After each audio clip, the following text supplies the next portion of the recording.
que estén acá con nosotros en la cuarta sesión, el cuarto ciclo de primatología en casa, que está organizando la Asociación Primatológica Colombiana desde hace un par de semanas.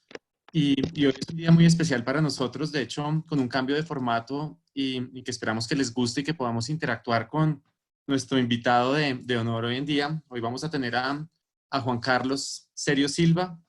Eh, Ahorita lo presento un poco más formalmente, pero es un honor para nosotros tener a Juan Carlos acá, en parte porque el trabajo que hace en México pues es un referente para todos. Nos encanta la parte académica que ha desarrollado en el trabajo con los micos, pero sobre todo nos gusta también su trabajo con las comunidades, llevar la primatología un poquito desde la ciencia básica hacia las personas que están viviendo en las zonas cercanas a donde viven los primates que tanto nos interesan, y digamos que su trabajo, que es muy, para mí muy holístico, muy completo, es un referente en Latinoamérica. Entonces es un honor tenerte acá, Juan Carlos. Gracias. Eh, Voy a presentar a Juan Carlos brevemente. Juan Carlos es, y me corriges por si me equivoco, Juan Carlos es biólogo de la Universidad Veracruzana. Hizo una maestría, si no estoy mal, en Ujú, neurología. ujú, Pues hizo sus estudios doctorales en INECOL, en ecología y manejo de recursos naturales, ¿cierto? Y muy bien.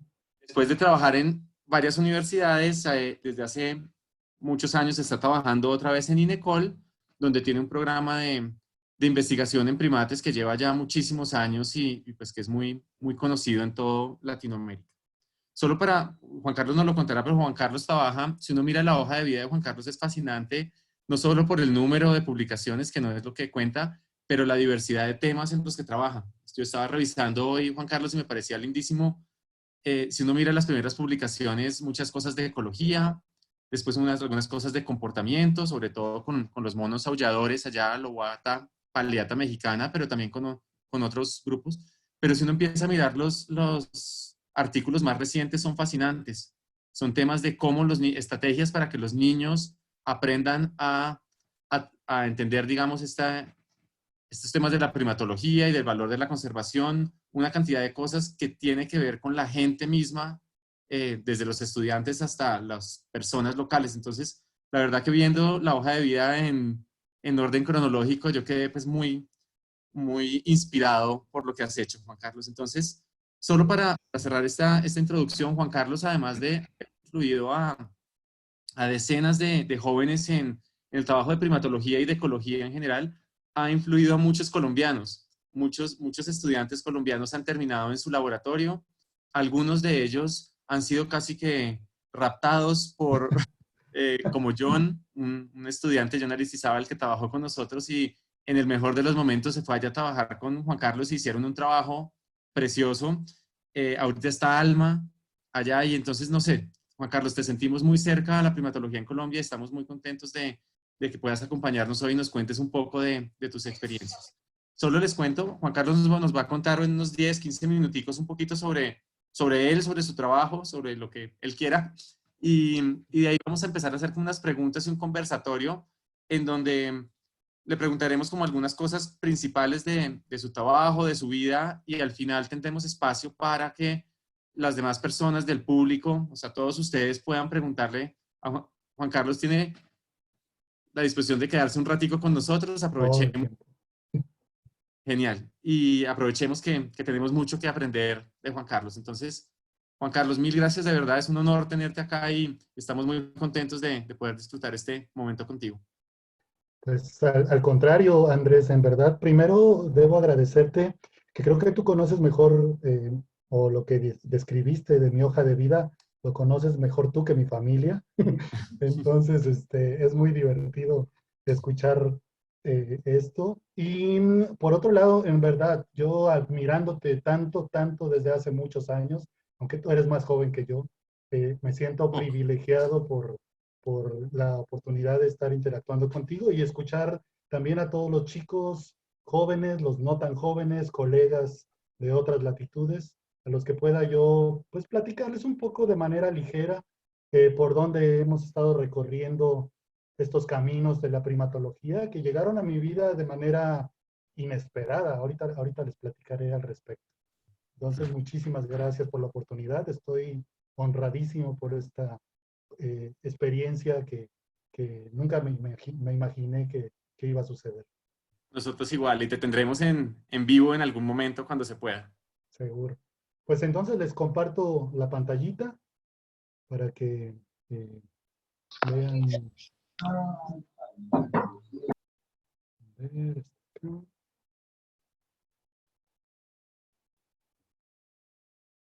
Mm,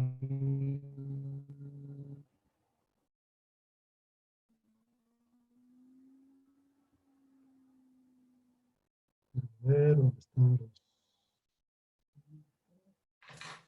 Listo, ahí vemos tu pantalla. Perfecto, bueno, pues miren, voy a platicar de manera muy sintética. En realidad no quise hacer nada formal, olvídense que vaya a haber gráficas ni desviaciones estándar, ni mucho menos. Lo único que quería era mostrarles un poquito, pues, de quién soy, de dónde vengo y a dónde voy, como diría ese refrán, ¿no? Y bueno, pues yo soy un tipo, yo creo, normal, como cualquiera de todos ustedes, que pues en algún momento desde la cuna empezaba a acariciar la fauna. Ahí le puse mi etiqueta de censurado para evitar cualquier problema. Y algo que creo que me formó bastante es que tuve la fortuna, dentro de lo que cabe, ser hijo de una madre soltera que me enseñó muchos valores desde pequeño. Estaba yo realmente muy bien condicionado a saber que si necesitaba yo ganarme un peso para ir a comprar un dulce, tenía yo que hacer algunas actividades en casa, algo que a veces se ha ido perdiendo en el transcurso de los años.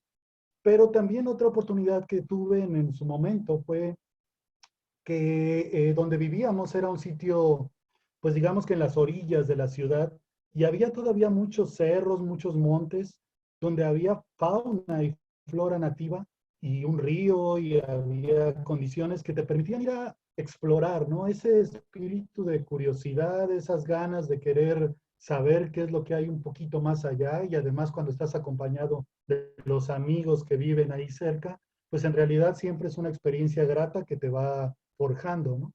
Ahora, los inicios escolares, pues la verdad es que no fue nada diferente a lo que muchos de ustedes seguro están pasando.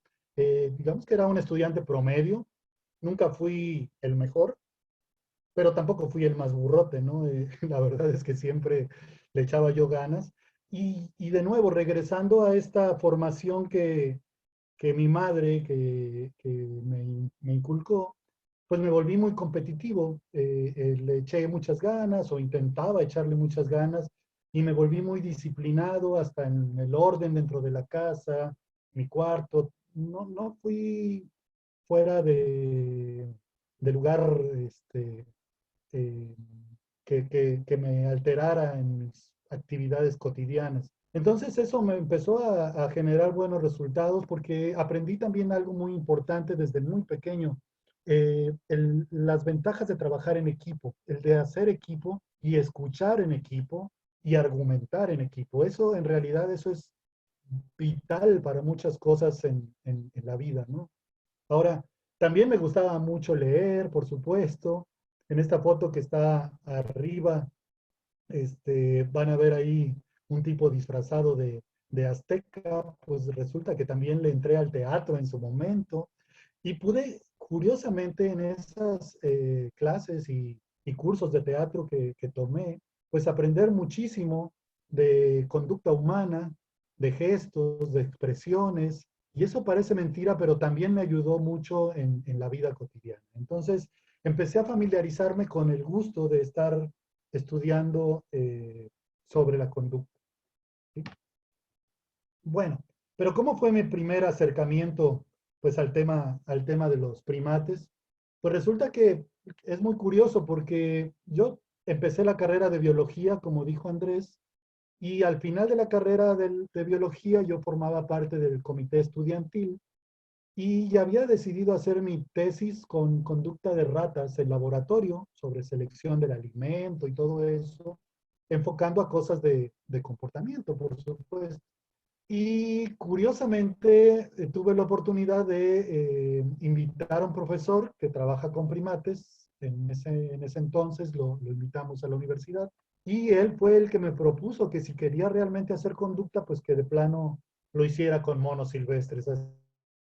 Así que organizamos un curso de campo en 1987, del cual es esa foto, con los compañeros de la universidad y pues probé, me gustó y pues aquí estoy todavía desde ese momento. Entonces, pues parece mentira, pero los años han pasado y me secuestró el interés por los monos. Pero curioso también, yo no sabía nada de monos. En la universidad, en realidad lo único que nos dieron de información fue la anatomía de un gato. O sea, no sabíamos nada los que habíamos cursado. Y, pero aún así siempre me habían parecido animales muy llamativos, muy interesantes. Y lo más cerca que yo tenía era el cine en la ciudad donde yo vivía. Y me encantaba irme al cine y meterme sin pagar a las funciones, por cierto, para observar, por ejemplo, la saga original del Planeta de los Simios, que si no la han visto muchos de las nuevas generaciones, la saga original, no los que hay ahora que son realmente bastante malos, véanlas, y también las versiones originales de King Kong. Pero bueno, eso era mi acercamiento a los monos. En la universidad nada me habían dado, así que imagínense. Pero bueno, pues ya cuando estaba en el campo, después de haberme involucrado en esta nueva aventura, ya no tenía beca, este, mm, y además pues solo contaba con el apoyo de mi madre, porque en ese entonces no le daban a uno beca para ir a estudiar o hacer su tesis, ¿eh? Ahora la mayoría de los chicos hacen su tesis becados y les va muy bien y si están en un posgrado mucho mejor, pero pues en ese entonces uno solito se tenía que costear todo. Y pues ya con los monos enfrente de mí, en noviembre de 1988, cuando empecé a seguir formalmente a los monos, empecé a darme cuenta de que tenía que aprender mucho para no quedarme atrás, pues de lo que yo empezaba a ver que en la literatura se encontraba y empecé a agarrar un diccionario inglés-español porque todo lo que estaba disponible estaba pues en ese idioma y por supuesto los principales documentos que me inspiraron pues en su momento fueron los libros de Jane Goodall, de Diane Fossey y por supuesto de Virute Galdikas. Entonces, a traducirlos como podía, pero no solo los artículos, los libros, sino también, por ejemplo, debo confesarles que los artículos de Izagua en La Macarena, en Colombia, que también eran fascinantes para mí, algunos en Brasil, algunos en Argentina, o publicados en inglés, pero que se habían hecho en esas regiones, eran como abrirme un mundo que al final me permitía saber que estaba en el camino correcto. Entonces, pues con mucha motivación y mucha hambre de aprender, en verdad empecé ese gusto y pues bueno, en esas fotos me veía yo muy jovencito, muy flaquito, pero todo por servir se acaba. Ahora ya los años han pasado, pero sigo con las mismas ganas. Ahora, el trabajo de campo, fíjense, es muy interesante y igual ahorita lo platicamos con la mayoría de ustedes. El campo era en su momento extenuante. En mi caso era la oportunidad de ir a una isla que estaba en el lago de Catemaco, en la región de los Tuxtlas, en Veracruz, México. Y para llegar a esa isla, pues tenía que tomar una lancha de remos con el suficiente tiempo para empezar mis observaciones a las 6 de la mañana, habiendo encontrado a los monos. Y en ese entonces, pues obviamente no había ni celular, ni mucho menos, ni soñábamos con eso. Y lo único que uno podía llevar era un radio con baterías. Después cambió a algo muy moderno que ahora ya está descontinuado, que es un Walkman, donde llevabas tus cassettes y los ponías con la música que tú preferías. Y por supuesto, tu equipo de campo, que era binoculares, una ficha de campo, impermeable y agua. Sí. Y en ese entonces era muy interesante porque eh, parecía que los tutores tenían el lema de que entre más trabajaras, mejor estaba tu trabajo, ¿no? Y cuántas horas necesitabas para hacer un estudio, ¿no? Entonces, en mi licenciatura me aventé 1500 horas de observación siguiendo a esos monos en esa isla y pues hacía yo mis fichas mis fichas de registro, que al final de cuentas eran pues a mano y después las pasaba ya en unas libretas formales de campo y posteriormente en una base de datos, en una hoja de cálculo, que no era Excel en ese entonces, era algo así como, no me acuerdo cómo se llamaba el programa, pero hacíamos esas tres fases, regresando del campo, trabajar a procesar toda esa información. Y bueno, eso era el trabajo de campo, pero el trabajo de gabinete, a muchos también les va a sorprender que en ese entonces, y eso lo platicábamos Andrés y yo el día de ayer, eh, cuando nosotros necesitábamos un sobretiro, que era básicamente una fotocopia de algún artículo que había publicado alguien, nosotros recurríamos a unos libritos que se llamaban Current Contents, y habían Current para primates. Entonces era un librito que salía cada mes y venían todas las citas con las direcciones de las personas responsables de sus artículos. Y entonces uno tenía que hacer una tarjetita que enviaba por correo postal, que llegaba como en 2 meses, o bueno, como en un mes a donde lo enviabas, y el autor la recibía, ellos sacaban una fotocopia o varias fotocopias de varios artículos que hubieras solicitado y te regresaban por correo postal esas fotocopias y a veces cuando te llegaban con dedicatoria, era como si Dios te hubiera besado, ¿no? O sea, esas personas que tú admirabas tanto, que habían sacado un nuevo artículo, por ejemplo, del doctor Southwick, que fue el pionero de los estudios con monos aulladores en Panamá, en su estudio de 1952, pues te mandaba esa fotocopia con una dedicatoria y era como si tocaras el paraíso, ¿no? Y lo guardabas y dormías con él bajo la almohada y lo traducías con toda la delicadeza posible. Igual con los colegas de otros países, ¿no? El doctor Manuel Rivero de la Calle de Cuba, que es una eminencia en cuestiones, bueno, era una eminencia en cuestiones de fósiles en varias partes del Caribe, en fin. Y otra cosa muy interesante es que ahora es muy común y muy sencillo, pues uno hace su PowerPoint y tú lo presentas en cualquier lugar, pero, o un póster científico lo imprimes muy bonito, en un diseño maravilloso, pero en ese entonces los pósters científicos, por ejemplo, que llevábamos a los congresos, y aquí hay una muestra de un congreso que fue del American Society of Primatologists aquí en Veracruz en 1991. En ese cuadrito amarillo, si pueden distinguir un poco, ahí lo que hacíamos era imprimir unas hojas en una impresora de punto con las gráficas que pudimos y pegarlas en un cartón grandotote y ese era nuestro póster científico. Esa era la forma en la que podíamos explicarle a los demás colegas, a los demás investigadores, cuáles eran nuestros hallazgos. Poco después empezó la posibilidad de crear tu propio cuarto oscuro en tu oficina, tapar todas las ventanas, hacerlo oscuro y tratar de tomar diapositivas con una cámara automática o semiautomática, directamente de la pantalla. Imagínense todo lo que eso implicaba, porque además uno no veía las diapositivas reveladas, sino hasta que pasaban varias semanas. Entonces, era muy importante tratar de tomarlas bien, que no salieran con franjas. En fin, los tiempos han cambiado y en verdad, y esto se los quiero decir también, no es que seamos muy viejos.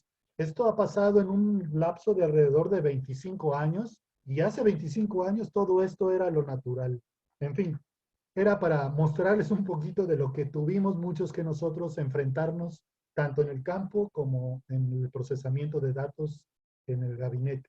Y bueno, ya estaba en el campo, entonces era lo que más me gustaba y empezaba yo a explorar lo más que podía en cualquier lugar, acompañaba a compañeros que de repente tenían incursiones para capturar monos, para translocarlos a otros sitios, y todos hacíamos un trabajo ejemplar en el sentido de distribuirnos y ser muy disciplinados en las funciones que cada quien debería tener, pues, para desarrollar nuestro trabajo. Entonces era una amalgama de personas con distintos enfoques, pero al mismo tiempo con el mismo amor, pues, a los primates y a tratar de conocer y salvarlos en medida de nuestras posibilidades. Ahora, ¿en quiénes diría yo que me inspiré en muchas cosas ya estando en campo? Fíjense, uno de ellos, que por supuesto coincidimos cuando yo estaba en esa época de muchacho joven en la zona de los Tuxtlas, pues es el gran investigador mexicano, el doctor Rodolfo Dirso, uno de los ecólogos tropicales más maravillosos que hay probablemente en el mundo. Él era en ese entonces el jefe de la estación de biología de la UNAM y coincidíamos ahí en Catemaco. Él en su momento me solicitó que fuera yo su estudiante de maestría, pero las circunstancias no lo permitieron.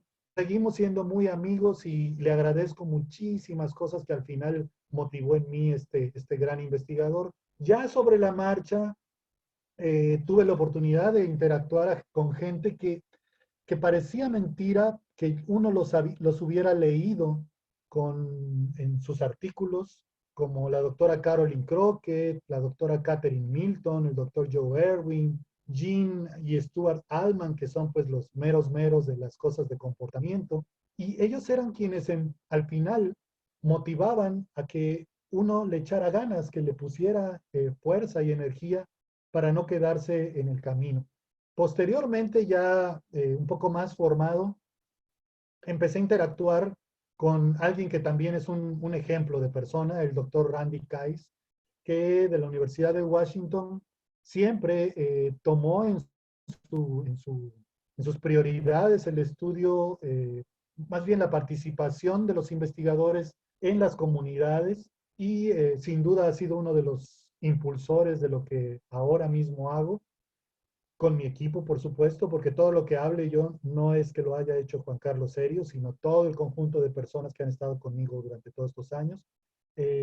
Posteriormente, bueno, alguien que es así como mi hermano mayor y así nos decimos en realidad, aunque en realidad no es tan mayor, pero el doctor Colin Chapman, que es también una autoridad increíble, él tiene más de 500 artículos publicados en cualquier tema que se les ocurra, por supuesto, prioritariamente en primates, pero siempre es un tipo tan cálido, tan buena persona, tan ejemplar, tan motivante, que en verdad yo me siento privilegiado también de conocerlo y de participar con él. Y bueno, alguien que también es algo fuera de serie, el doctor Milton Tiago, que pues tiene más de 100 años, desde el 1987 que lo conocí en Ciudad de México en una reunión de la OMS, cuando todavía yo empezaba a intentar aprender un poquitito antes de irme a campo de lo que tenía que experimentar. Él estuvo en esa reunión, este, y desde entonces fue un ejemplo a seguir en todos los sentidos. Entonces, siempre uno tiene que rodearse de personas que le motiven, y eso es parte de la función que uno tiene que adoptar cuando ya uno es investigador, pues para comprender y entender que los chicos necesitan ser impulsados de una manera benigna. Pero bueno, de repente en cuanto a años y en cuanto a trayectoria. Y sin darme cuenta, pues ya estaba del lado de los profes, como dicen los colombianos, aunque creo que sigo sin darme cuenta que ya estoy de ese lado. Y bueno, algo que es muy importante es que tuve que aprender y afrontar los retos que implica, pues, ser profe, ¿no? Tener mucha paciencia y mucha más paciencia por todo lo que implica entender a seres humanos que tienen sus propias temáticas, sus dificultades, pero que no dejan de tener interés en lo que a mí me importa, que son los monos. Entonces, siempre aplicamos aquí en México este refrán de que no es lo mismo ser borracho que cantinero. Pues en esto aplica porque no es lo mismo ser estudiante y que criticas a tu tutor, pero cuando les toque ser tutores van a ver lo que significa ser tutores.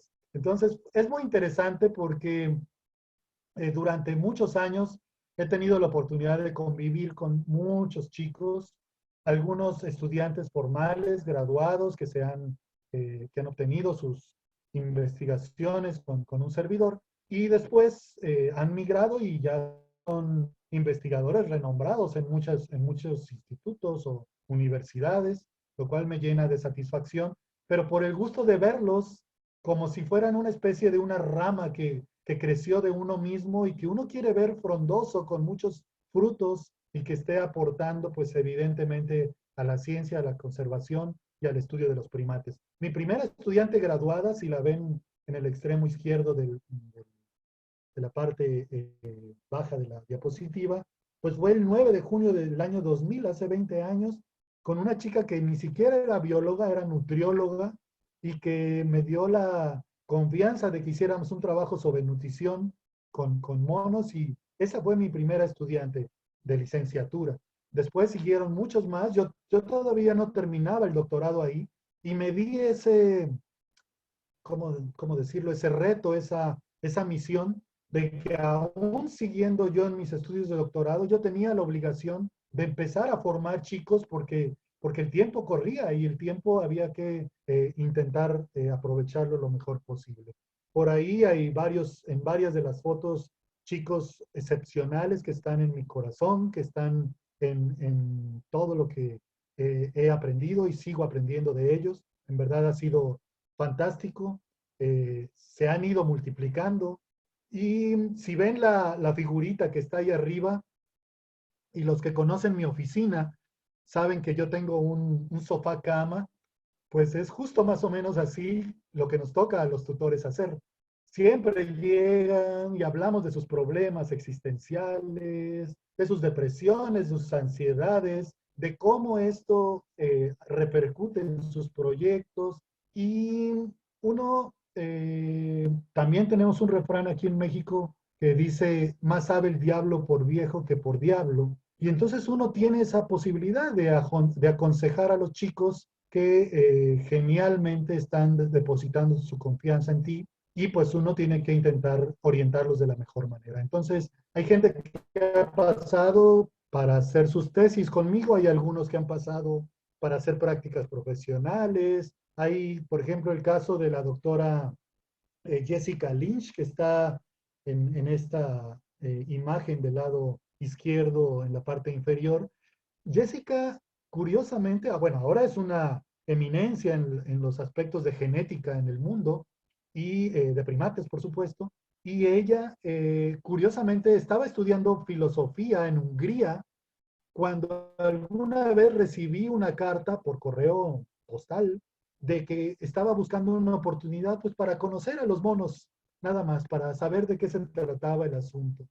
Y llegó a Catemaco y me tocó recibirla y mostrarle lo que hacíamos. Y desde entonces se fue involucrando. Después se hizo su doctorado con Karen Strayer y de ahí tiene una carrera maravillosa, es una gran amiga.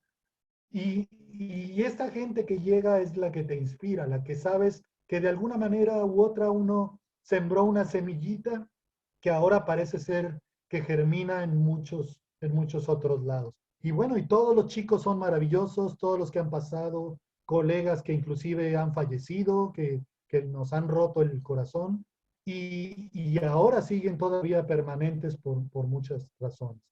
Los actuales que están en esta diapositiva, aunque faltan ahí dos chicas colombianas y una panameña que está en la diapo de arriba, son maravillosos y hacemos cosas que cada vez me sorprendo yo más de lo que se está logrando.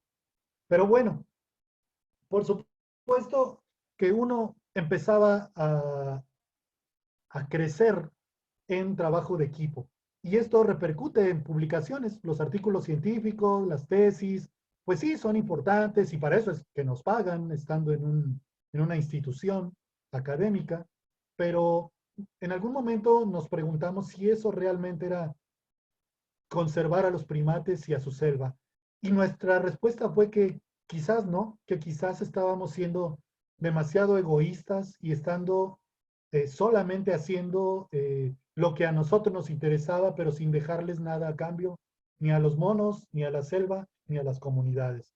Y entonces decidimos hacer pues algo que denominamos un modelo de conservación-acción, que generara identidad y conciencia pues en las comunidades, tratando de devolver en actividades y lenguaje coloquial pues la información sobre sus monos y su hábitat.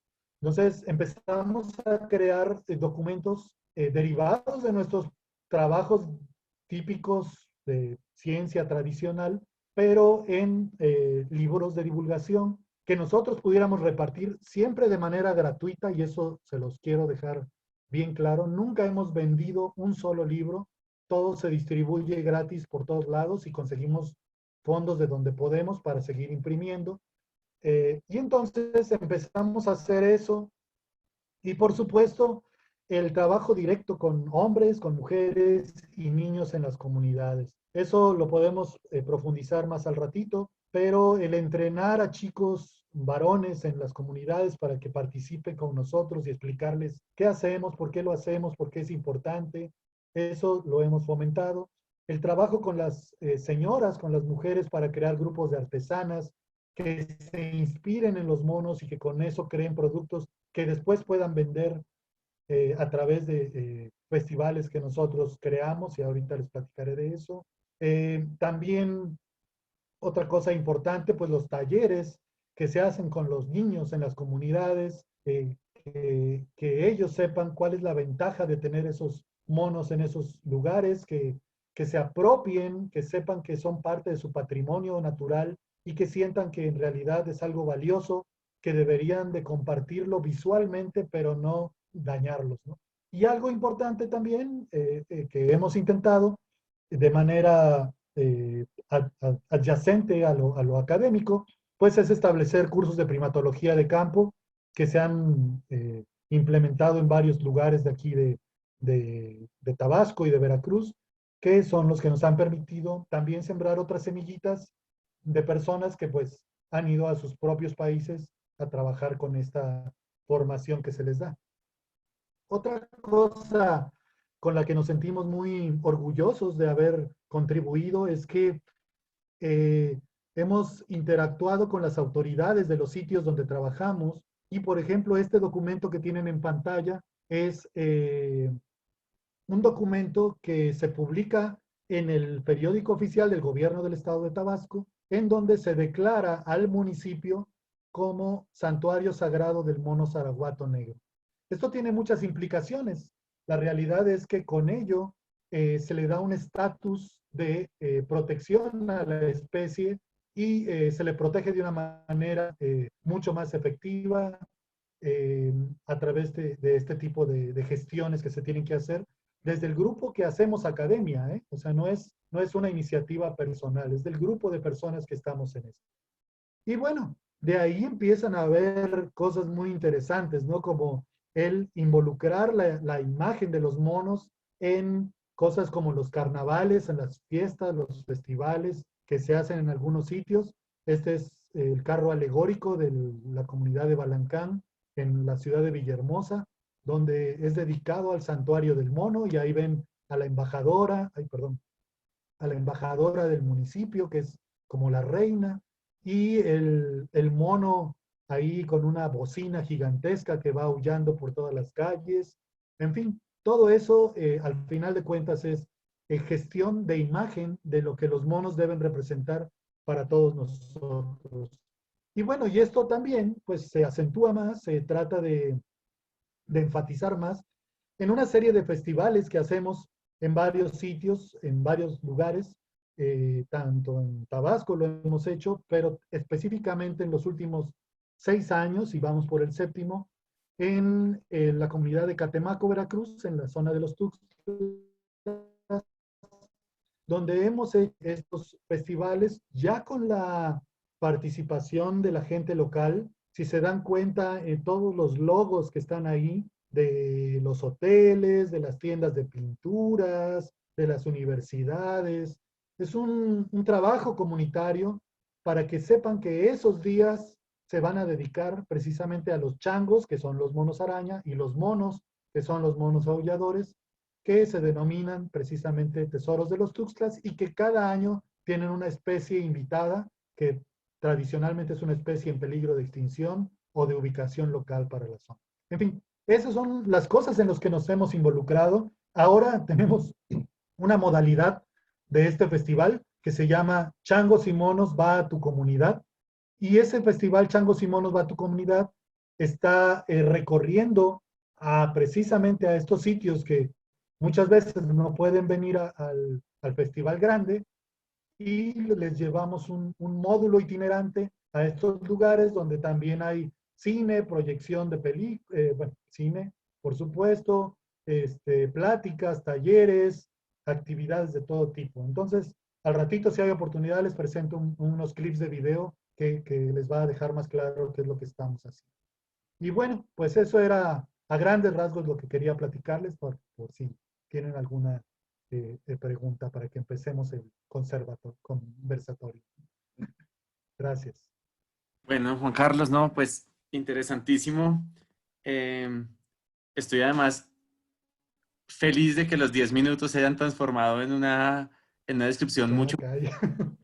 de lo que has hecho, porque, pues sí, fueron solo 35, que es casi lo mismo, pero mejor imposible, porque creo que parte de lo que queríamos que todo el mundo conociera, mucha gente que está acá conoce tu trabajo con detalle, pero otros no, y lo que nos mostraste es fascinante, ¿no? Desde los inicios de una curiosidad de querer hacer algo con primates, ni siquiera saber qué, hasta un trabajo profesional pues admirable que ya repercute sobre las poblaciones de primates, sobre las acciones con las comunidades, sobre las actitudes eh, locales, incluso gubernamentales, pues es un poco lo que muchos quisiéramos hacer con nuestra vida primatológica. Yo entonces te voy a hacer algunas preguntas corticas para dejarle tiempo también a todos a preguntar. Te voy a hacer algunas preguntitas como puntuales y después más generales, pero me interesó mucho. Quisiera que nos contaras un poquitico si tienes los recuerdos de cómo fueron los primeros días que viste los monos. Tú decías que fuiste sin mucho conocimiento. Primero, ¿quién fue ese profesor que te influyó? No nos contaste y me interesa que nos cuentes. Y esos primeros días, ¿cómo fueron? ¿Y qué fue lo primero que empezaste a estudiar? Qué fue lo primero que tú dijiste? Voy a responder esto, voy a... Sí, mira, fue muy interesante porque al profesor que yo invité fue Ernesto Rodríguez Luna, colega de la Universidad Veracruzana, y él dio una conferencia así tan bonita, tan explosiva, que yo dije, pues voy a dejar las ratas y me voy a dedicar a los monos. Yo no sé qué voy a hacer, pero me tengo que unir a este profesor. Y entonces, él tenía en ese entonces un convenio de colaboración con un investigador de Estados Unidos que se llama, o se llamaba, no sé, Dennis Rasmussen, que hacía unos cursos en Catemaco, y Ernesto les prestaba las instalaciones de la Universidad Veracruzana para que fueran a estudiar a los monos de las aves que están en el lago, pero los monos macacos, porque en el lago de Catemaco hubo una población de monos macacos, de macacartoides, y entonces este grupo de personas de Estados Unidos iban a estudiar a esos monos dentro de un curso de la School for Field Studies. Y entonces mi real ocasión inicial, por llamarlo de alguna manera, fue con macacos. En realidad mi primera aproximación fue con macacos, ahí mismo en Catemaco, y fue impresionante porque pues los macacos son fieras en muchas cosas, y estábamos en una isla y te salían correteando y te tenías que tirar al agua. En fin, esa fue mi primera aproximación, y me acuerdo que pasé un año nuevo del 87 al 88 ahí, en ese curso, con unas lluvias tremendas.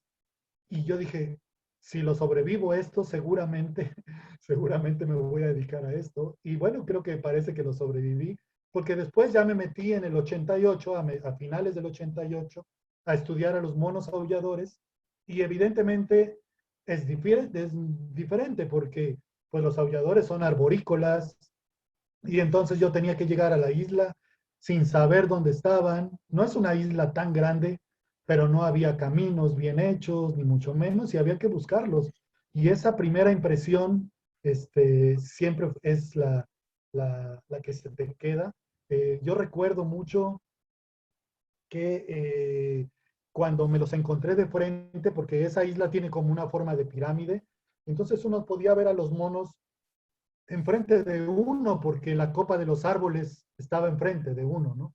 Y veía yo a las crías recién nacidas, y en ese entonces que voltearan a verte, que te aullaran de manera sutil y que te miraran a los ojos, hacía que te fusionaras, aunque pareciera muy romántico el asunto, con su vida, con su forma de ser.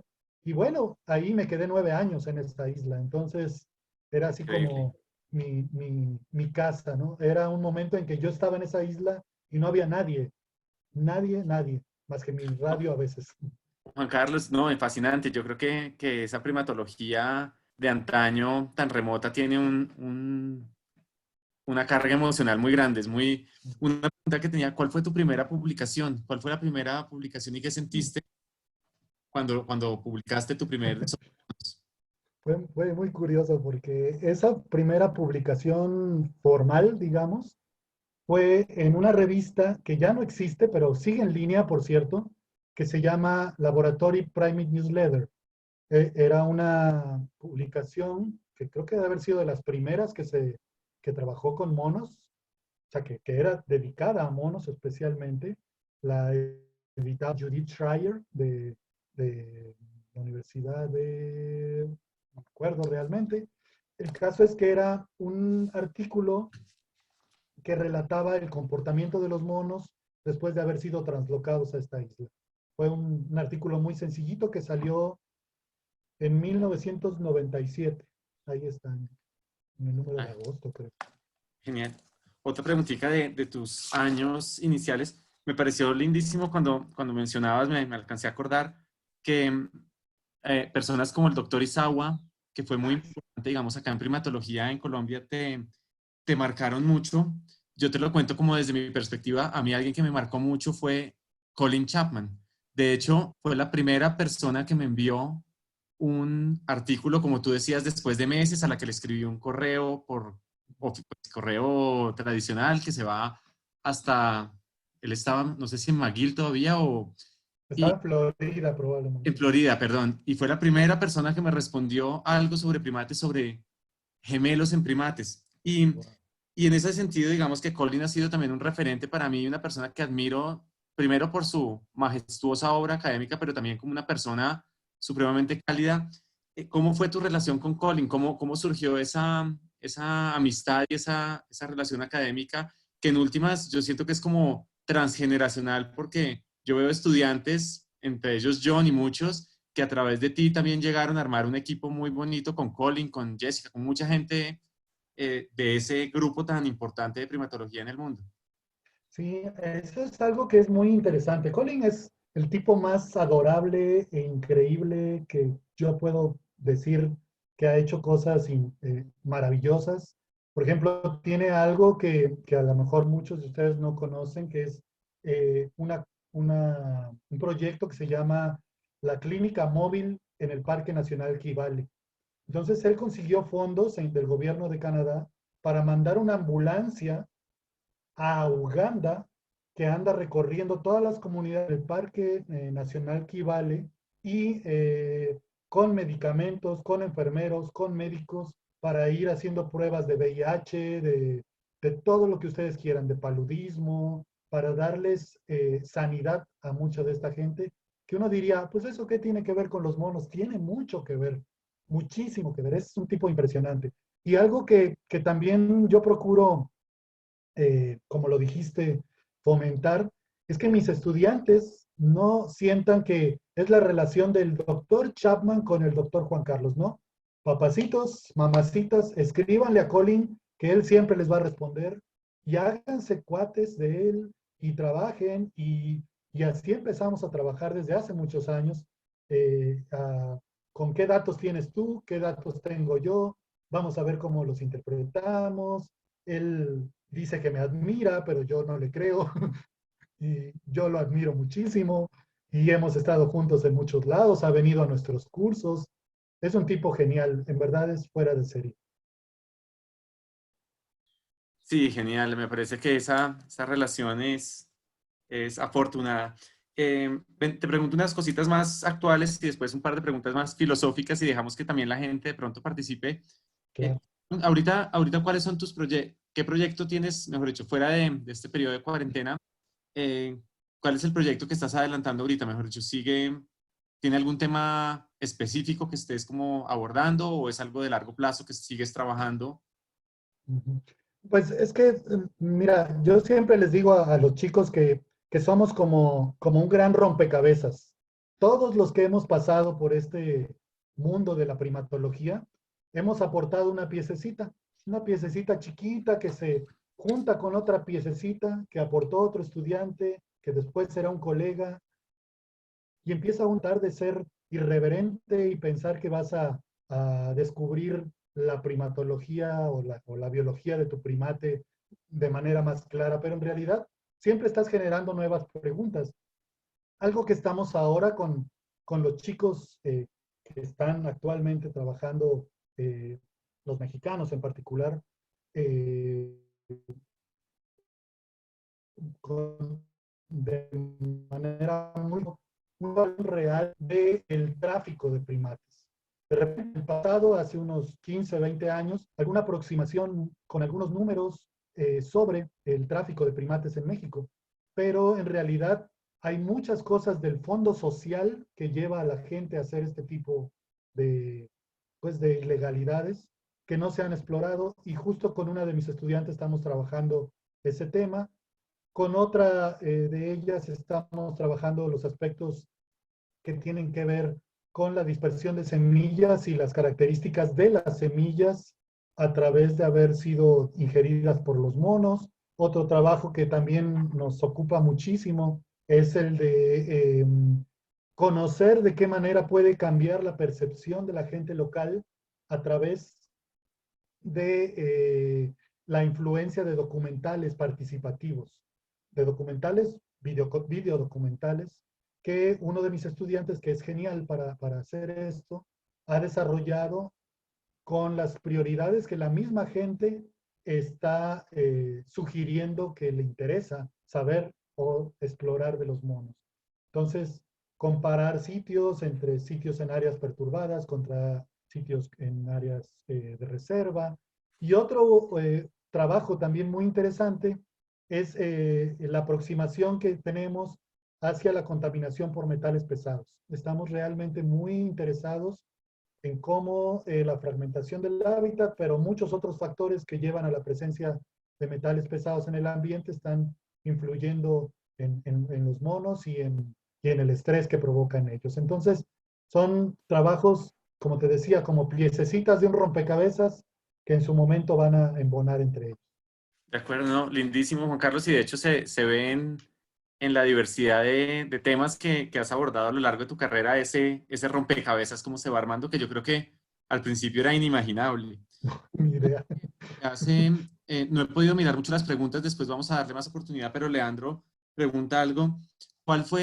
¿Qué te llevó, cuál fue ese punto de quiebre para moverse de la academia a lo que podemos llamar como un activismo, como a la parte de trabajo con comunidades? ¿Hubo algo o alguien, o fue simplemente un proceso que se fue dando pues por estar con las comunidades? ¿Cómo fue ese momento en que más allá de la libreta de campo hay que interactuar con la gente con la que también uno convive en estas zonas?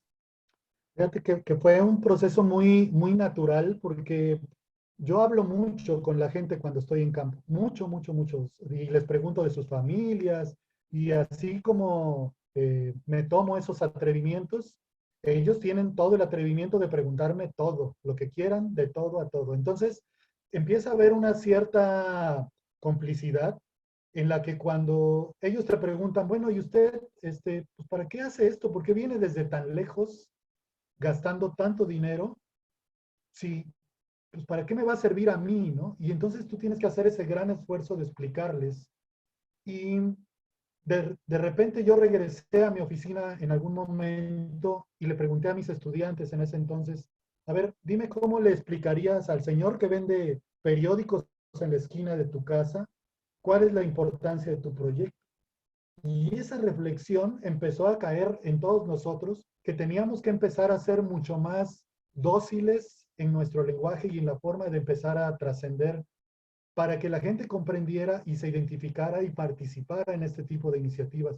Solo de esa manera íbamos a poder decirles que lo que estamos haciendo sí podía influir en la conservación de los monos, que a lo mejor los monos estaban dispersando semillas muy importantes de árboles que solo iban a germinar si se los comían los monos, o que en las heces de los monos había cierto fertilizante, el nitrógeno, que le ayudaba a que sus campos de cultivo fueran más productivos.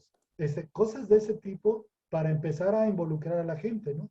Y después con las señoras que se empezaron a inspirar pues en los monos que vivían cerca de sus comunidades para hacer diseños de manteles, artesanías, muchas cosas, empezó a fluir y bueno, es un trabajo, te digo, en conjunto de muchas personas, pero esa era nuestra misión más allá y además de lo que teníamos que sacar en la literatura científica. Genial, Juan Carlos. Una pregunta. Claro, a todos nos inspiran a veces como grandes primatólogos o ecólogos o gente que trabaja con comportamiento animal, pero creo que los que hemos estado en campo a veces, unas de las personas que más nos influyen son las mismas personas de campo. ¿Hay alguna persona o dos que te haya marcado? Me imagino que de todas maneras, siendo más citadino en cierta manera que cuando estás en campo, campo. ¿Hubo personas que marcaron algo importante en tu vida desde el campo? ¿Y puedes mencionar algunas? Sí, por supuesto. Mira, hay inclusive algo y lo voy a confesar aquí en público, que queremos hacer y ojalá se pudiera hacer mucho más a una mayor escala, es hacer una especie de congreso de guías de campo en la primatología. Eso sería maravilloso. Pero bueno, regresando a lo que queríamos explicar, el primer guía de campo que a mí me parecía maravilloso era y es todavía el señor Antonio Jáuregui, que está en los Tuxtlas, en Catemaco, y es quien desde hace más de 40 años, empezó a trabajar con los monos y todavía en este momento, todos los días sigue llevándoles comida a los monos que están en las islas del lago. Es alguien que está todavía ahí. Después, sin duda, alguien que me marcó muchísimo y que penosamente ya no lo tenemos con nosotros, en Balancán, Tabasco, en donde establecimos un sitio que ya no les platiqué, pero se llama la Estación de Investigación Primatológica y Vida Silvestre. Es una pequeña cabañita donde de ahí se salía a trabajar con los monos. Todos los chicos que han pasado por ahí es donde dormían. Y el guía de campo fue Dolores Tejero Jerónimo. Ese fue un chico que creyó en nosotros y que él está todavía seguramente desde donde esté apoyando estas iniciativas porque seguimos en la zona y él y yo platicamos muchísimas veces en campo, acompañó a John muchos años, a Natalie, a muchos de los chicos en los cursos, lo capacitamos para que diera charlas también. Y bueno, penosamente se nos tuvo que adelantar a otra vida, pero son las dos personas quizás que más me han marcado. No, qué bonito. Sin duda, sin duda, ojalá ese congreso se lleve a cabo. Sería Sería una maravilloso. fiesta de saberes muy, muy especial. Te hago dos preguntitas más ya para ir dándole oportunidad a todos. Uno, ¿nos quieres contar un poquitico como yo quisiera saber cuando no tienes que presumirle a nadie y puedes sentirte orgulloso de lo que has hecho o sea, la almohada, ¿qué te hace sentir como orgulloso de lo que has hecho en primatología? O sea, ¿qué te da alegría en ese sentido, en este momento, de lo que has hecho con los primates y con la gente alrededor de los primates? Híjole, yo creo que sin falsa modestia, yo creo que lo que más me hace sentir contento, y se los digo a cada rato a varios de ellos, es la interacción con mis estudiantes. Verlos crecer, de cómo llegan. Yo recuerdo a muchos de ellos que han llegado con con una desilusión de sus anteriores profesores, que los trataron mal, que no les daban motivación y eso me puede tanto porque al final de cuentas la vida es muy corta, Andrés. O sea, uno puede estar hoy y mañana ya no estás. Y uno tiene que tener esa oportunidad para brindársela a los chicos que están ahí, porque ellos van a ser en algún momento nuestros relevos. Al final de cuentas, nosotros estaremos aquí un tiempo más, el que sea, pero nunca sabes cuánto. Y yo quiero en su momento que los que yo pueda influenciar con las cosas buenas, no las malas, las que yo tenga, sean los que sigan ese tipo de misión, ¿no? Eh, no por mí, sino porque los monos se lo deben de agradecer, el hábitat de los lugares y por supuesto la gente local. Cuando hay esta fusión de esos tres parámetros, eh, creo que uno empieza a sentir que te convertiste en ese, como decía hace rato, en ese árbol frondoso que tiene muchas ramas, que empieza a generar frutos, que empieza a tirar semillas en otro lado y que al final de cuentas estás valiendo, sirviendo de algo para la gente, ¿no? Sí, muy bonito verlo así y sin duda deberías sentirte orgulloso de eso. Juan Carlos, Gracias. una preguntita que yo creo que a muchos les podría, a partir de tu experiencia y viendo como esta nueva generación de primatólogos que está como surgiendo en Latinoamérica, ¿tú qué recomendaciones les darías? Mejor dicho, se sabe que no es sencillo, no es, eh, es un trabajo que requiere dedicación y todo, pero ¿qué les recomendarías a los que están empezando y tienen esa pasión, ese ímpetu por hacer algo por los primates? ¿Qué mensaje les darías? Bueno, yo creo que en algunas cosas sí ha cambiado, han cambiado los tiempos, pero en otras no debería cambiar. Por ejemplo, tú dijiste la palabra pasión y efectivamente ese es el primer parámetro que uno tiene que tener, porque además, pues los monos normalmente no están cerca de donde vivimos, están en sitios retirados, donde hay ahora zonas de riesgo en nuestro país. Ahora cada vez es más difícil salir a campo, por las cosas de inseguridad, pero uno tiene que intentar buscar los espacios y no dejar de hacerlo. Una cosa que es vital en la vida misma, no solo para la primatología, es ser disciplinado. Si uno no tiene esa posibilidad de saber que te tienes que levantar todos los días temprano, mejor no estudies monos porque en realidad no vas a hacerlo más que de manera parcial. Y pues sí, vas a generar algún tipo de información que probablemente no va a ser la mejor. Entonces, tiene uno que, como se dice tradicionalmente, apostarle todas las canicas, todas las cartas sobre la mesa para realmente involucrarse. Y algo que también me parece muy importante, que nadie tenga ningún tipo de temor a intentar socializar con otros profesores. O sea, nadie es dueño de nadie. Yo no soy dueño de mis estudiantes. Ellos pueden interactuar con todos los profesores del mundo. A mí, a mi momento, cuando estaba yo muy joven y estaba haciendo la licenciatura, me prohibían que yo interactuara con varios de los profesores, de los pocos profesores que había ahí cerca. Entonces era como sentirte como una piedra aislada en un mundo que era irreal. Entonces, no, señores, la vida es interactuar, ser social, hacer equipo, proponer cosas, aceptar errores, aceptar que uno tiene que crecer y afrontar también los retos. Si hay que llorar a veces porque te fue mal, hay que llorar pero levantarse. Si te patearon el primer artículo que mandaste a una revista, pues ni modo, le das unos 2 días de duelo y a los 2 días lo levantas y ves a dónde lo vas a mandar. Eso es lo que yo pensaría que los chicos tienen que hacer ahora. Genial. Juan Carlos, no, pues yo quiero parar ahí para dejar un espacio también para las preguntas que han hecho las personas en las plataformas.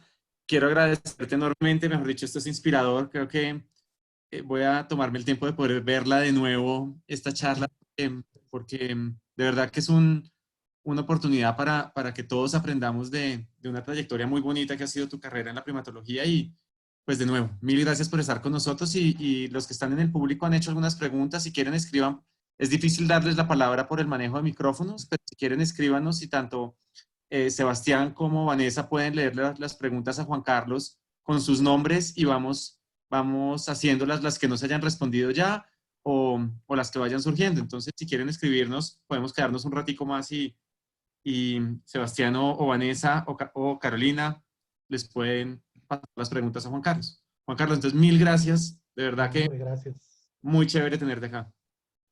Sí, muchísimas gracias. Algo que no sé si quieran, les puedo presentar un videoclip muy chiquito en lo que salen las preguntas de lo que estamos haciendo en esta modalidad de Changos y Monos va a tu comunidad. ¿Les Genial, nos parece? encantaría. Comparte la pantalla y lo vemos.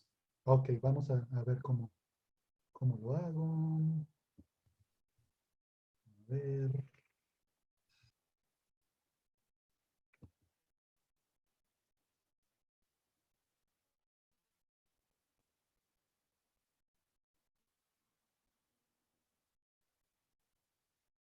A ver si lo ven ahí. No, todavía vemos tu pantalla del escritorio. No sé si de pronto hay una modalidad de... Todavía no se ve. No, Oh, espérame, no sé si, Sebastián, tú sabes si necesitamos activar algún... Parece que está cargando. No sé si le damos unos segunditos a ver si termina de Sí, cargar. ok. Si no, lo regreso y me avisan cuando. Andrés, sí. hola, mira, yo creo que lo mejor sería que él dejara de compartir Ok, pantalla, abres el video en tu computadora si ya está listo y después ujú. al momento de darle compartir pantalla te va a salir diferentes ventanas y escoges solamente la ventana que aparece con el video. Oh, bueno, pues lo intento, a ver. Gracias. Entonces, compartir. Déjame compartir. Mm,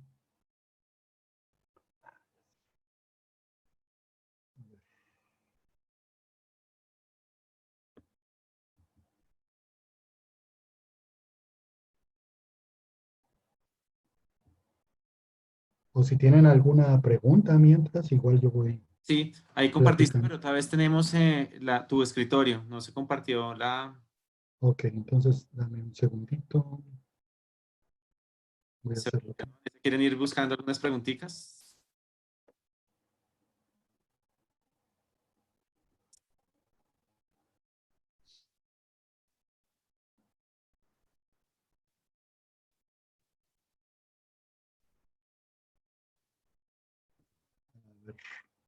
Ahí si ven la ventana del video. Eh, no, no, seguimos en tu escritorio. Mm, qué curioso.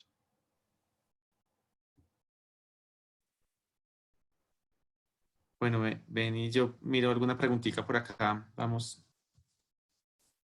Pues Ok. bueno, Hola, hola, ¿me escuchan? Hola, hola. sí, adelante. Bueno, pues si quieren, pues pasamos a la sesión de preguntas. Sí, Yo mejor.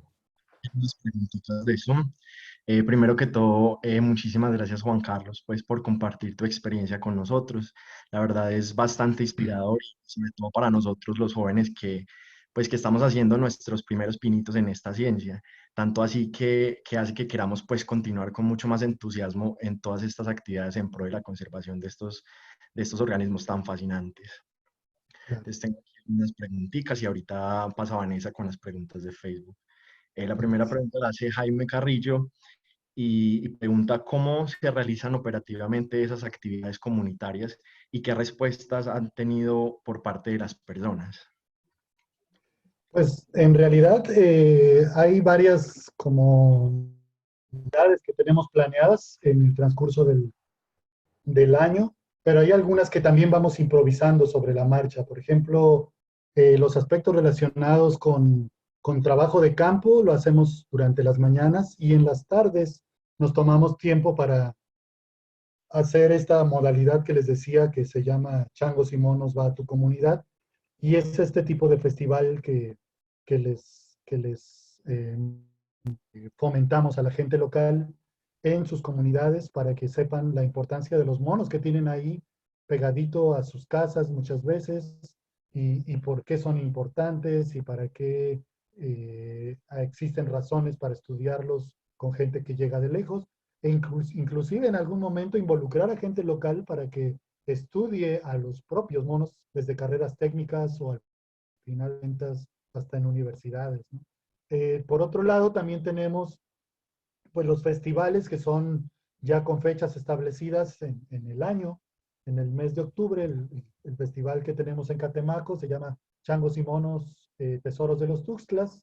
Y este festival son 3 días en donde hay todo un conjunto de actividades desde música, teatro, canto, poesía, talleres, participación de instituciones, en donde todos ellos están participando alrededor de la figura de los monos. O sea, si van a hacer, por ejemplo, pan, la idea es que hagan pan con la silueta de los monos. Si van a hacer artesanías que tengan que ver prioritariamente con la silueta de los monos.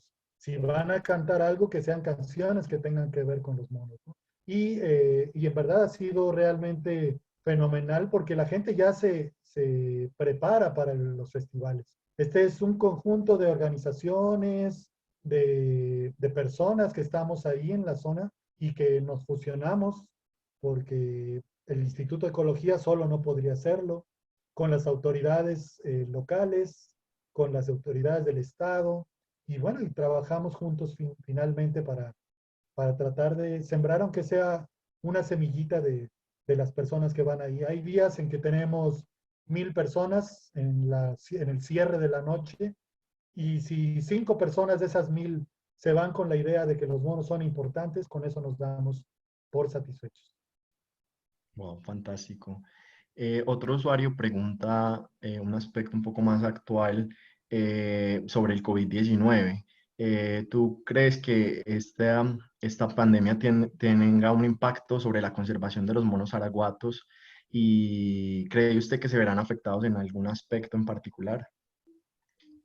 Bueno, esta pandemia nos tiene a todos a la expectativa, ¿no? Conocemos muy poquito de cómo realmente se transmite, qué cosas son las que influyen. Por supuesto, hay algunos reportes por colegas fantásticos como Gillespie que ya han manifestado grandes preocupaciones en el caso de los grandes simios, porque ellos están en unos estratos del paisaje mucho más a la mano de los turistas, de la gente que está ahí, ¿no? Los animales que son más semiterrestres o terrestres, pues tendrían una posibilidad de estar siendo infectados con mucha mayor prevalencia que animales que son arborícolas, como el caso de los monos aulladores o cualquier otro animal arborícola. En el caso de ellos, al menos en nuestro grupo hemos decidido y bueno, primero reflexionado y después decidido que tenemos que tener una, como decimos aquí en México ahora, una sana distancia de al menos 15 metros para no estar de alguna manera siendo vectores, aún asintomáticos, de esta enfermedad para ellos. Pero el tipo de contagio es tan indescifrable todavía que no sabemos realmente, ¿no? Entonces, de cualquier manera, tomamos todas nuestras precauciones. Tenemos poco más de un mes y medio, casi 2, que no salimos a campo precisamente para eso, para cuidarnos nosotros, cuidar a la gente local que nos acompaña y también cuidar a los monos si en algún momento pudiéramos ser vectores de algo que ni siquiera sabemos que tenemos. Muy cierto. Sebastián Bustamante Manrique comenta, muchas gracias Juan Carlos por tu interesante presentación, muy motivacional. Quisiera preguntarte si tuviste que afrontar los egos de algunos investigadores en el campo de la primatología y qué les puedes aconsejar a los estudiantes que están yendo por ese camino. Además, me gustaría saber cuál fue el mayor reto que tuviste que enfrentar a lo largo de este hermoso camino. Ay, Dios. Bueno, yo creo que sí, en su momento. Bueno, además, imagínense, en México tenemos solo 3 especies de monos. Entonces, a fuerza coincides con alguien que se cree el mero, mero sabiondo o el mero, mero ególatra de los monos, ¿no? Entonces, y es además el propietario de la zona donde yo trabajo. La verdad es que no debería de ser así. La verdad es que, al contrario, justamente estamos en un momento en donde tendría que haber mucho más solidaridad, mucho más forma de participar y evidentemente, mientras actúen de buena fe, uno tiene toda la disposición de ceder datos, ceder información, ceder espacios, eh, coincidir con gente en sitios. La verdad es que sí fue en su momento muy agobiante, por lo que les decía hace un ratito. A mí en su momento, a mí me prohibían eh, interactuar con profesores que estaban en la zona, que precisamente no eran muy amables, que digamos, pero era así como, no vayas para allá ni les platiques tu proyecto porque te roban las ideas, ¿no?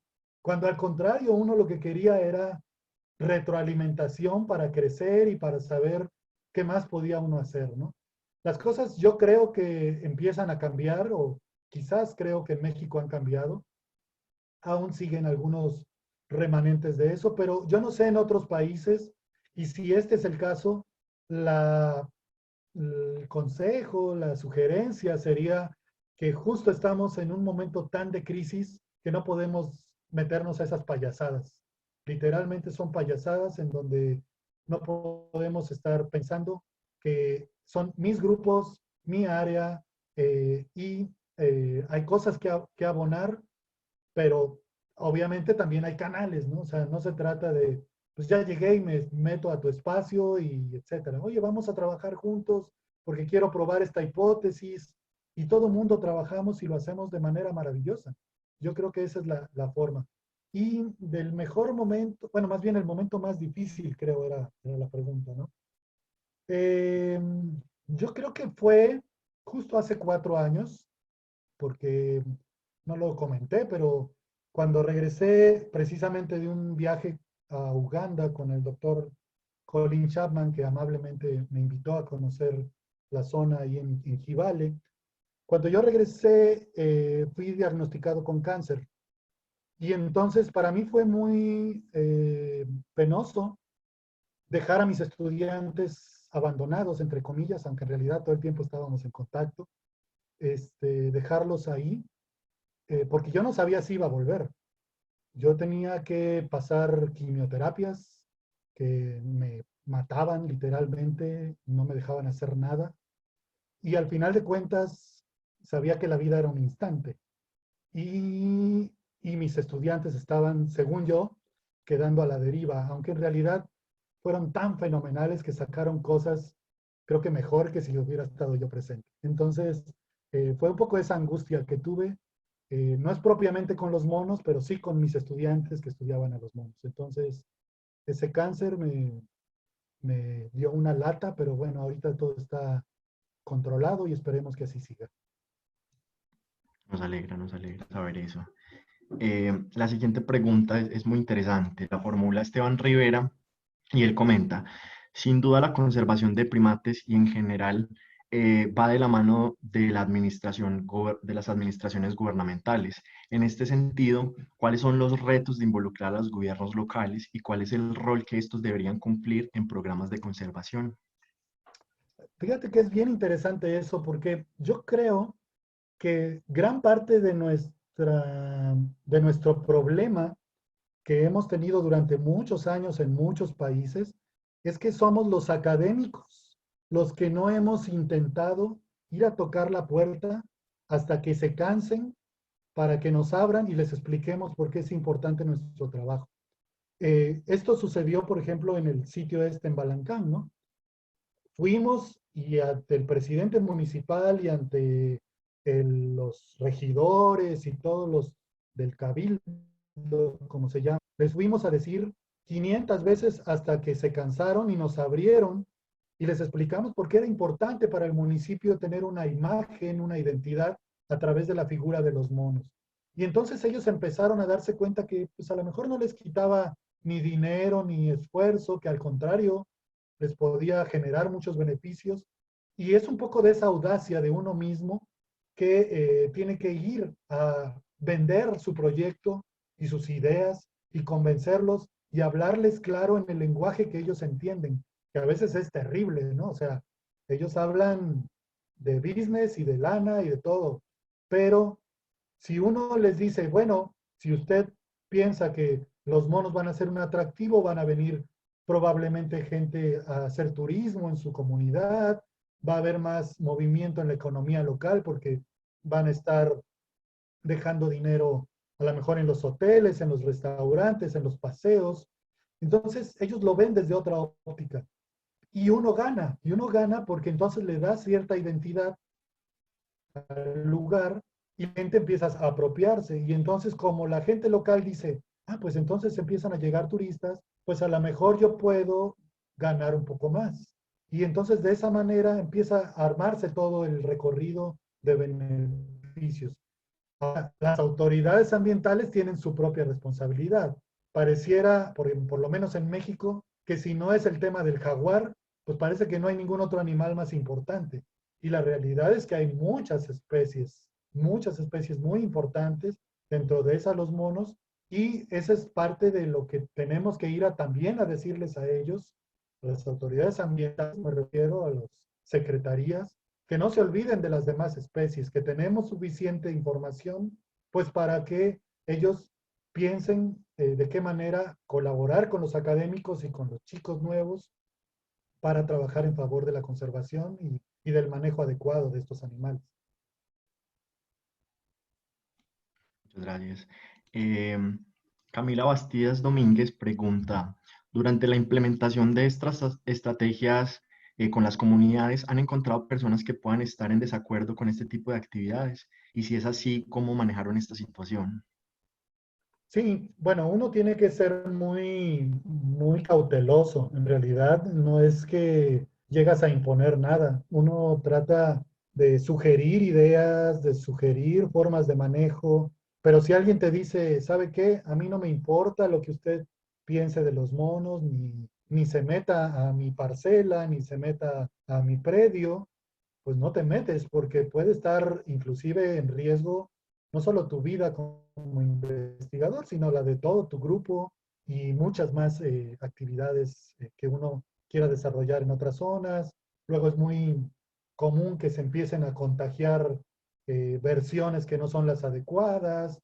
Por ejemplo, que nosotros andemos queriendo vender monos y que por eso estamos en ese sitio. Entonces, siempre somos muy cautelosos y la gente que no quiere participar simplemente no participa, pero es muy interesante porque hemos tenido gente que al principio no participa y después de que ve que hay un beneficio, porque a lo mejor el señor ahora tiene a su esposa trabajando en el grupo de artesanas y que se inspira en los monos que tiene ahí cerca para vender sus artesanías y le deja unos dineros extras, pues dice, ah, pues entonces sí me está beneficiando, ¿no?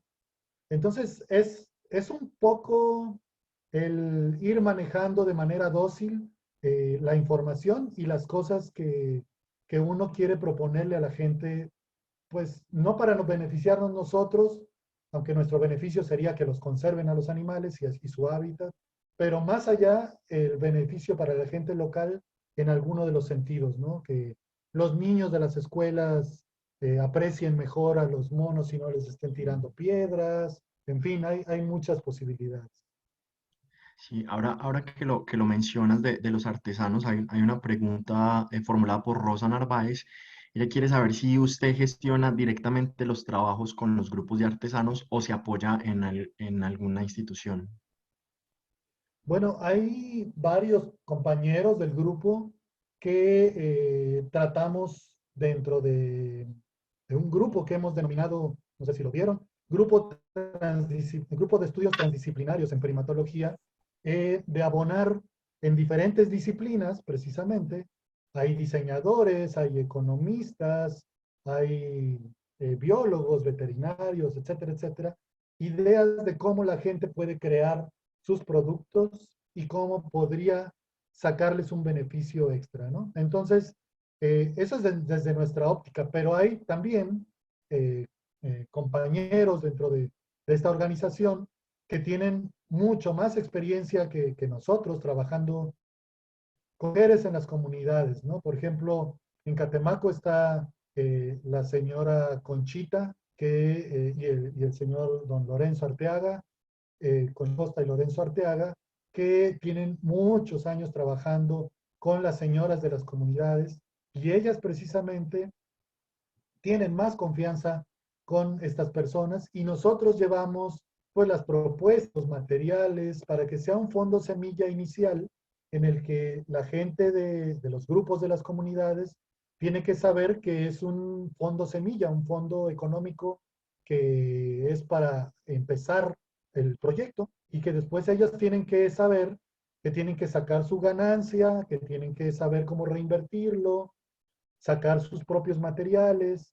Y otra cosa muy importante es que sean constantes, que hagan las cosas con la mayor calidad posible y uno tiene que irlos, pues no a supervisar, pero sí a sugerir tales cosas, ¿no? Por ejemplo, que si tienen un mantel muy bonito con una figura de un mono, pero si lo meten en una bolsita de celofán, con un moño y una etiqueta, pues lo van a poder vender mucho mejor.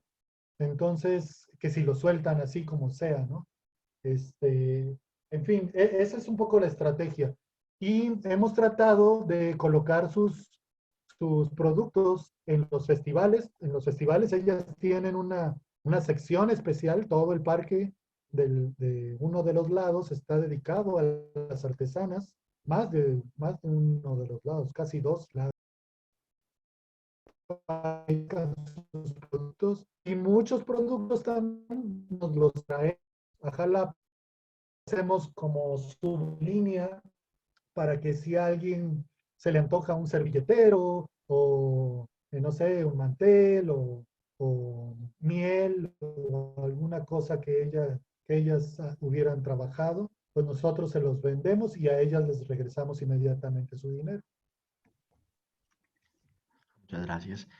Tengo otra pregunta aquí desde Guadalajara, México. Abril Sañite quiere preguntar, desde el área de las neurociencias en primates o neuroetología, ¿cómo se podría abordar la parte de la conservación de primates? Bueno, al final de cuentas, esas dos áreas tienen que ver con el comportamiento, ¿no? Y yo creo que están perfectamente ligadas. De hecho, en la Universidad Veracruzana, y yo formé parte de esa primera generación, está la maestría y el doctorado en neuroetología. Y ellos precisamente, los proyectos que se dedican a primates tienen que ver con comportamiento. Entonces, hay muchas variantes de proyectos que se pueden aplicar para el comportamiento de primates, desde, no sé, relaciones fisiológicas con la conducta manifestada a partir de la fragmentación del hábitat, por decir algo, ¿no? En fin, hay un sinnúmero de posibilidades y se puede hacer con monos en vida libre, pero también se puede hacer con monos en cautiverio, sin cuestiones invasivas que no quiero entrar en polémica, pero en realidad se pueden hacer muchas cosas en parques zoológicos, por ejemplo, que son animales que pareciera que están inutilizados, pero cosas de enriquecer, cosas que podrían ayudar a que se generara un tema para eventualmente pensar en liberaciones correctas en sitios que pudieran permitir hacer esto, ¿no? Excelente, muchas gracias. Y aquí la última preguntita para terminar las preguntas de Zoom y pasar a las preguntas de Facebook. Esta pregunta la formuló Diana Hernández. Ella dice, hola, soy Diana, desde Perú. Yo resido actualmente en la ciudad de Iquitos, donde una de las mayores problemáticas es el tráfico ilegal de fauna silvestre, principalmente primates como mascotas. ¿Cómo están trabajando respecto a esta problemática en las comunidades? Bueno, somos muy, ¿cómo decirlo? Muy también cautelosos para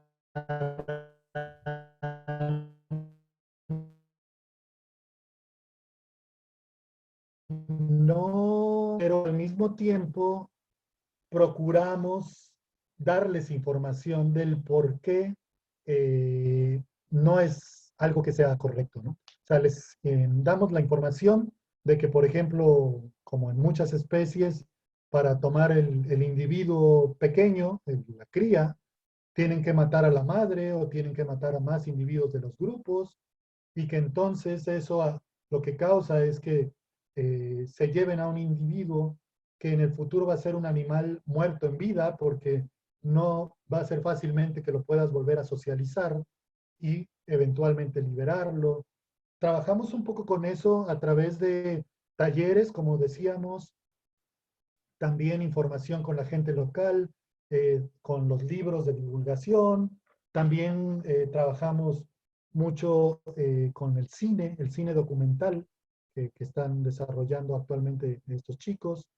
Y en ellos mismos, en estas películas que se les presentan, ahí hay gente que ha sido cazadora en algún momento y ellos manifiestan ahora su arrepentimiento de haber procedido de esa manera. Entonces, es una forma como de sutilmente decirles, si lo haces, pues no podemos impedírtelo porque tú eres el que te estás arriesgando, pero creemos que podrías hacerlo de otra manera, ganando cosas en favor de los monos y de tu hábitat, si procedieras de otra forma, ¿no?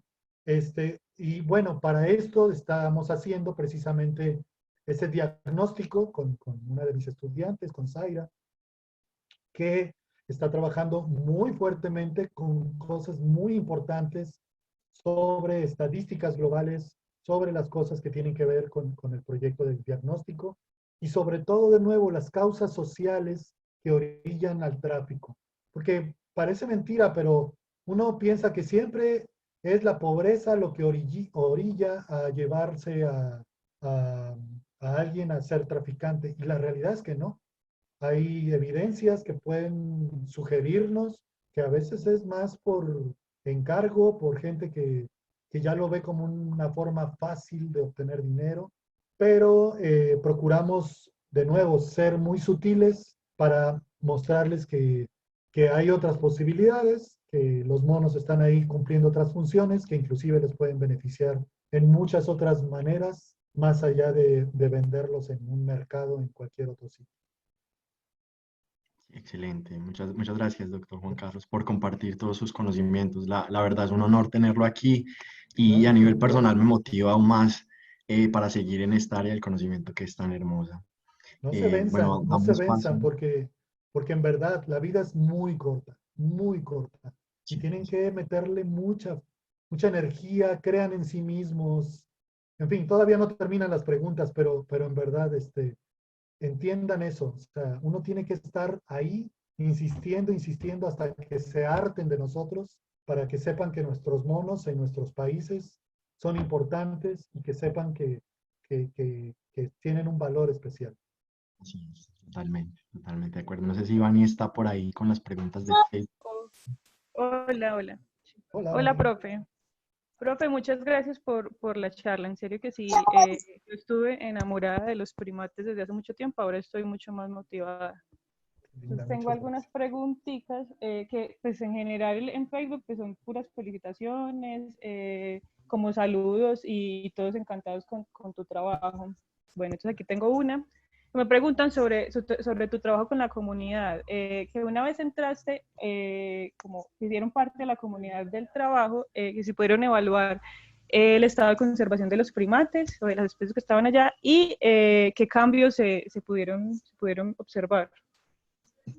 Fíjate que estamos todavía en evaluación de todo esto. En realidad, yo creo que se han manifestado cambios importantes. Ya tenemos algunas publicaciones sobre cuestiones educativas de cómo influye que uno esté presente en la zona y les des talleres y les des cierto tipo de actividades para que después su percepción cambie. Porque a lo mejor antes el conjunto de niños de una escuela pensaba que pues que sí, son monos que gritan mucho, que hacen mucho ruido, que hacen mucho escándalo y que se comen los árboles de mango que ellos comen y se acaban el árbol, ¿no? Y ahora, después de las explicaciones que uno procede a dar, pues les mostramos inclusive en vivo que esto no es así, que hay muchas otras especies de los cuales los monos se alimentan, que estos animales cuando gritan es porque están eh, manifestando su posición dentro del espacio para que los otros grupos sepan dónde andan. Y esto parece mentira, pero a la gente local le llama la atención. Es comentárselos de una manera tan coloquial, tan dócil, que no les vas a hablar de ámbito hogareño ni de temas técnicos, pero les vas a decir, señora, tiene usted una estación meteorológica aquí que le está avisando cada vez que va a cambiar el clima, porque ellos les van a aullar cada vez que va a cambiar el clima, ¿no? Y cosas de esas, en verdad lo tienen muy arraigado, muy arraigado. Y con los monos araña también hay otras ideas. En fin, procuramos filtrar las cosas buenas para que ellos se lo queden y entonces reaccionen de una manera diferente. Y en los trabajitos preliminares, en los artículos que hemos publicado, parece que va en ese sentido, ¿no? Sí, profe. Bueno, tengo otra pregunta sobre un tema que tú hablabas antes de la introducción de los macacos. Preguntan acá que si se realizaron estudios o se sabe sobre alguna posible afección debido a la introducción de los macacos en la isla de Catemaco. ¿Por qué la importancia que una especie tan lejana se encuentre ahí? A ver, no, ahora sí. ¿Los macacos te refieren a los macacos macacarotoides o a los Ajá. macacos, porque ustedes luego A les los dicen macacos actoides. a los micos? No, A los a los artoides. actoides. Ajá. Sí. Bueno, bueno, estos monos llegaron, según conozco la historia o lo que conozco de la historia, llegaron en 1974 a la región de los Tuxtlas, procedentes de Puerto Rico, en unas islas que estaban en el Caribe, porque en ese momento la moda, entre comillas, era estudiar el comportamiento sociosexual de primates. Y estos monos pues son precisamente solo agresión y sexo, como decía uno de mis profesores. Y son grupos muy interesantes. En ese entonces, yo todavía no llegaba a la primatología, por supuesto. Se fusionaron instituciones, la UNAM, la Universidad Veracruzana y la National Science Foundation, y trajeron a estos macacos que se liberaron inicialmente en una de las islas y estuvieron ahí durante muchos años. Después llegó otro grupo que fue decomisado por una asociación proteccionista y se entendió lo que estaban haciendo los colegas de la Universidad Veracruzana y se los dieron y ellos los rehabilitaron y los liberaron en otra de las islas. Y entonces eran como sitios para estudios de esas características. Hay muchas publicaciones, bueno, no muchas, pero al menos 10, 15 publicaciones de los inicios de la primatología en México. En realidad tuvieron que ver más que con los monos mexicanos, con los monos exóticos, con estos macacos. Bueno, profe. Aquí en general preguntan que cómo hacen para hacer una pasantía en tu laboratorio o para hacer un voluntariado, para contactarse contigo. Bueno, están como todos muy emocionados por la charla. Esa es como la última pregunta así general. No, muchas gracias. Pues nosotros somos como una gran familia que siempre estamos esperando reproducirnos un poquito más, en el sentido literal, para que no vaya a ser. Y al final de cuentas, pues ahí en la página del Instituto de Ecología, el INECOL, en Jalapa, Veracruz, ahí está un perfil, pero también tenemos mucha participación en redes sociales, particularmente en Facebook, en donde tenemos ahí el perfil del grupo de estudios transdisciplinarios en primatología. Está mi perfil personal con mi nombre, que está ahí público, no tengo nada que esconder. Y cualquier persona con mucho gusto, pues podemos empezar a platicar, ver qué cosas se pueden hacer. Y algo que estoy fomentando mucho últimamente es que, por ejemplo, en el INECOL, en el instituto, hay un posgrado, hay una maestría y un doctorado que son de competencia internacional, donde los estudiantes tienen becas que les permiten perfectamente subsistir en su trabajo de campo y etcétera, etcétera. Y algo que estoy fomentando precisamente con mis dos actuales estudiantes colombianas y una de Panamá, es que ellas hagan sus trabajos precisamente en sus países. O sea, que estén inscritas en el Instituto de Ecología bajo nuestra supervisión y trabajemos juntos en muchas cosas y sean parte del equipo, pero la eficiencia y la contribución de su investigación, prefiero, aunque no es exclusivo, que sea para sus propios países. A mí lo que me interesa es generar escuela, o lo poquito que pueda, en otros países. Si no, pues al rato vamos a tener a todos haciendo súper investigación en México y solo México y para 3 especies que tenemos, pues ya a veces ya no sabemos qué inventar. Pero por ejemplo en Colombia, que tienen tantísimas especies, o en, no sé, en Brasil, en Perú, en Panamá, Costa Rica, no sé, pueden hacer estudiantes su trabajo de investigación preferentemente en sus países, pero no es de manera exclusiva. También, por supuesto, nos encantará recibir estudiantes pues extranjeros haciendo cosas con los monos mexicanos. Bueno, profe, muchas gracias. Yo terminé las preguntas de Facebook por acá. En serio, pues estoy muy contenta que nos haya acompañado. Yo creo que todo el mundo tiene como la misma sensación. Muchas gracias y pues yo creo que lo dejo con Andrés, que Andrés lo despide. Gracias, Vane. Había una pregunta que se hizo Juan Carlos. Primero, otra vez, gracias, pero antes de que empezara la charla, ayer te contamos que ya había gente que había preguntado. Alguien preguntó de la foto que nos enviaste, ¿dónde pueden conseguir ese libro de primates? Pues tengo las ligas que se pueden bajar de internet sin problema. Genial. Los libros de divulgación, ¿dices? No, hay una foto que nos mandaste y sales tú con un libro que dice primates. No, bueno, ese libro, en realidad, me tomé la foto para agradecerle a un colega español que me lo mandó. No es que yo lo haya escrito yo. Y bueno, el libro pues se tiene que comprar, supongo, en algún lado. A mí me lo mandó obsequiado, ¿no? Genial. Bueno, pues primero y último, digamos, mil gracias, Juan Carlos, de verdad, por este momento tan inspirador. Yo creo que, bueno, no solo hemos oído algo muy bonito de tu historia y tus pensamientos hacia la primatología, pero también creo que este tipo de interacciones nos abren como puentes de comunicación. Ojalá futuros proyectos, futuras colaboraciones, muchas cosas que hay entre el mundo de primatología acá en Latinoamérica. Yo creo que Leandro, que está acá con nosotros hoy, está de acuerdo que estos son los canales que tenemos que usar para comunicarnos más fácilmente.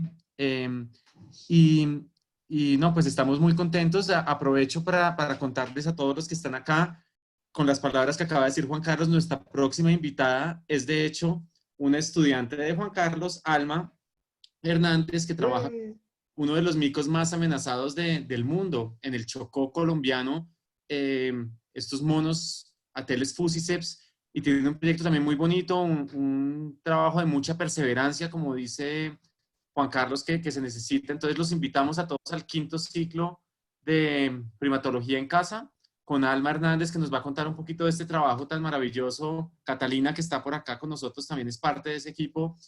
Entonces, bueno, los esperamos acá para seguir con estas charlas. Y Juan Carlos, una vez, mil gracias. Esperamos tenerte acá en vivo y en directo en cualquier momento. Y creo que todos estamos muy agradecidos con este momento que sacaste para nosotros.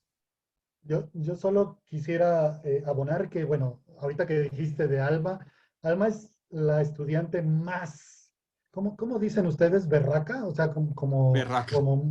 como Obstinada, fuerte, perseverante. es maravillosa. O sea, yo estoy fascinado con ella por su trabajo, por sus ganas de hacer algo, por su sensibilidad. Y no se pierdan esa plática, va a ser más bonita que la que yo tuve. Igual.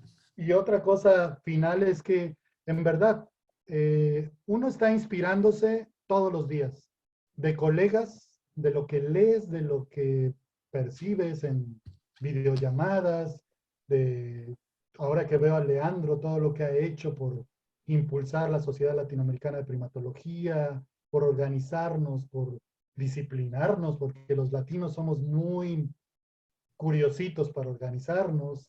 En realidad, creo que tenemos que dar ese nuevo paso, tenemos que dar ese salto para inspirarnos y además sentir que vamos creciendo con todo lo que los chicos nuevos tienen ahora a la mano. Es impresionante la forma en la que manejan la tecnología, las herramientas, que yo ya no voy a meterme a estudiar eso, porque ya mis años ya no me permiten eso. Tienes que estar luchando con los administrativos, que si te salen las facturas o los viáticos y eso, no puede uno hacerlo, pero ellos sí.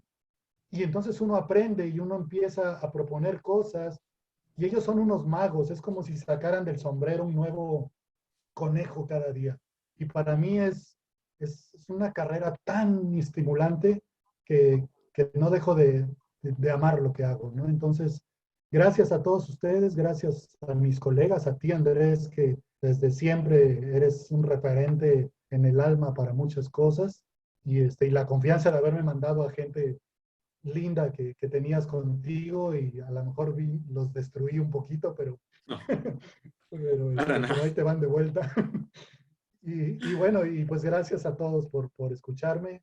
Yo estoy a las órdenes por si alguien quiere más, más interacción, con mucho gusto. Pues, Juan Carlos, pues mil gracias, de verdad que estamos muy contentos. Repetiremos esto, tenemos tanto de qué hablar que repetiremos esto en algún momento, ojalá próximo y bueno, te estaremos recordando en la presentación de Alma, ahí estará también parte del trabajo que hacen juntos y de nuevo mil gracias, un abrazo muy grande y Gracias a ti. muchos éxitos más para que sigas con ese trabajo tan bonito que tienes allá en México y tan inspirador. Qué amables y qué orgullo y qué honor haber estado con ustedes. Ojalá se pueda repetir pronto. Y contigo, Andrés, tengo algunas ideas que yo creo que pronto vamos a entrarle Sin juntos. Me duda, encantaría. platicamos, pero qué rico haberte tenido acá y bueno, te deseamos lo mejor. Nos vemos pronto y un abrazo muy grande. Muy amables. Muchas gracias a todos. Bueno, pues muchas gracias a todos los que estuvieron con nosotros hoy. Los esperamos.